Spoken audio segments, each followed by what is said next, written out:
আচ্ছা, আগের জন্মে তুমি কি পুণ্য করে আসছিলা যে আমার মতো এত সুন্দর বউ পাইছো? আগের জন্মে পুণ্য করি নাই, পাপ করছিলাম, একটা কুত্তা পিড়ে মেরে ফেলাইছিলাম। আমি বিশ্বাস করি না, অবশ্যই কোনো ভালো কাজ করছো, তা না হলে আমার মতো সুন্দর বউ তুমি পাইলা কি করে? কুত্তা মরার আগে অভিশাপ দিছিল, পরের জন্মে আমি তোর সাথে থাকবো, সারাদিন ঘেউ ঘেউ করবো, সুযোগ পাইলেই কামড় দেবো। ডাক্তার, আমার বউয়ের এখন কি অবস্থা? তার জ্ঞান কি ফিরছে? ও মাই গড, এগুলো কি বলেন আপনি? আপনার বউ কি অজ্ঞান ছিল? হ্যাঁ, একসাথে অনেক টাকা দেখে অজ্ঞান হয়ে গেছে, তারপরেই তো আপনার কাছে নিয়ে আসছি। বলেন কি, তাই নাকি? আমি তো তার পোস্টমর্টেম করে ফেলছি। বেবি দেখো তো, আমি হাতে মেহেন্দি লাগাইছি, কেমন লাগছে আমাকে? অনেক সুন্দর হয়েছে বেবি, কিন্তু তুমি হাতে আমার নাম লেখনি কেন? হাতে নাম রাখে সেই সব মেয়েরা যারা স্বামীকে হাতের মুঠোয় রাখতে চায়। তোমার কথা শুনে কলিজাটা জুড়ে গেল, কিন্তু বেবি হজম করতে পারলাম না। হজম না করার কি আছে, আমি তো আঙুলে রেখছি, তোমাকে আমি আঙুলের ইশারায় নাচাবো। তোমারে বিয়ে করে জীবনটারে নষ্ট করে ফেলছি। আমি কি তোমার পায়ে ধরছিলাম বিয়ে করার জন্য? বিয়ে করছো কেন? কত ইঞ্জিনিয়ার ডাক্তাররা আমারে বিয়ে করতে চাইছে, একটা ফকিরের সাথে বিয়ে দিছে। তোমার বাপের কাছে ফোন দিয়ে শুনি ডাক্তার ইঞ্জিনিয়ার রাইখে ফকিরের সাথে বিয়ে দিছে কেন? আরে ওরা লুবি ছিল, মোটা অঙ্কের যৌতুক চাইতো। এখন আবার কারে ফোন দিচ্ছ? তোমার বাপের কাছেই ফোন দিচ্ছে, এখন আমার যৌতুক লাগবে।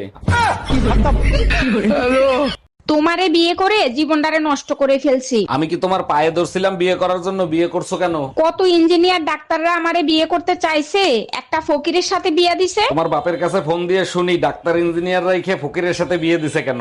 আরে ওরা লুবি ছিল, মোটা অঙ্কের যৌতুক চাইতো।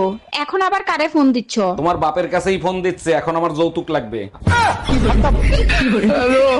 তোমারে বিয়ে করে জীবনটারে নষ্ট করে ফেলছি। আমি কি তোমার পায়ে ধরছিলাম বিয়ে করার জন্য? বিয়ে করছো কেন? কত ইঞ্জিনিয়ার ডাক্তাররা আমারে বিয়ে করতে চাইছে, একটা ফকিরের সাথে বিয়ে দিছে। তোমার বাপের কাছে ফোন দিয়ে শুনি ডাক্তার ইঞ্জিনিয়ার রাইখে ফকিরের সাথে বিয়ে দিছে কেন? আরে ওরা লুবি ছিল, মোটা অঙ্কের যৌতুক চাইতো। এখন আবার কারে ফোন দিচ্ছ? তোমার বাপের কাছেই ফোন দিচ্ছে, এখন আমার যৌতুক লাগবে। আচ্ছা বেবি, সত্যি করে একটা কথা বলো তো, তুমি আমাকে কত ভালোবাসো?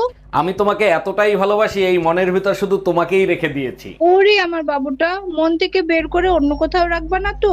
তুমি সবসময় শুধু আমার মনের ভিতরেই থাকবে, কারণ ঘরের বউ তোমাকে ঘরে ঢুকতে দিবে না।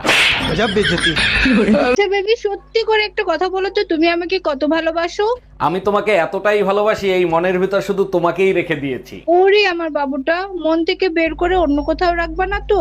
তুমি সবসময় শুধু আমার মনের ভিতরেই থাকবে, কারণ ঘরের বউ তোমাকে ঘরে ঢুকতে দিবে না। এই যে ভাইয়া শুনছেন, একটা হেলমেট দেন তো। হ্যাঁ বেবি বলো।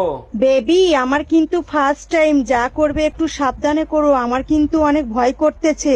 আরে বেবি তুমি একদম টেনশন নিও না, কোনো রিস্ক নেবো না, হেলমেট নিচ্ছি, আমরা নির্জন জায়গায় চলে যাব। এই যে ভাইয়া, আপনি যে হেলমেট নিতে এসেছেন সেই হেলমেট আমার কাছে নাই, পাশে ফার্মেসি আছে, ওইখান থেকে নেন। আবে ওই কানা সুদা, নোংরা চিন্তা ভাবনা বাদ দে, গার্লফ্রেন্ডে স্কুটি চালানো শিখাবো, হেলমেট দে।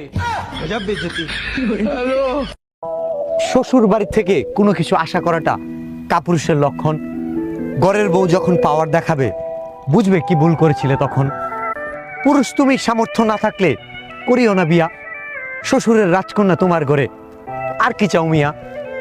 পরের আশা করে যে নিত্য উপাস পারে সে, এটা সবার জানা। শ্বশুর বাড়ি থেকে কোনো কিছু চাইতে করিলাম মানা। একজন কুলে পিঠে মানুষ করলো, আরেকজন বাপমার ঘর ছাড়লো, দুজনেরই একই বাড়িতে হলো ঠিকানা। কেউ কাউকে সহ্য করতে পারবে না, এটা ছিল না তো জানা। মায়ের কথা শুনলে সন্তান শ্রেষ্ঠ, বউয়ের কথা শুনলে মা পায় কষ্ট। উচিত কথা বললে সংসারের বাজে 12টা। পুরুষ কি তাহলে অদৃশ্য দড়িতে বাঁধা গরুটা? ভোটার আইডি কার্ডের বানান ভুল সমাধান পেতে গিয়ে বিরক্ত চাচা মকবুল।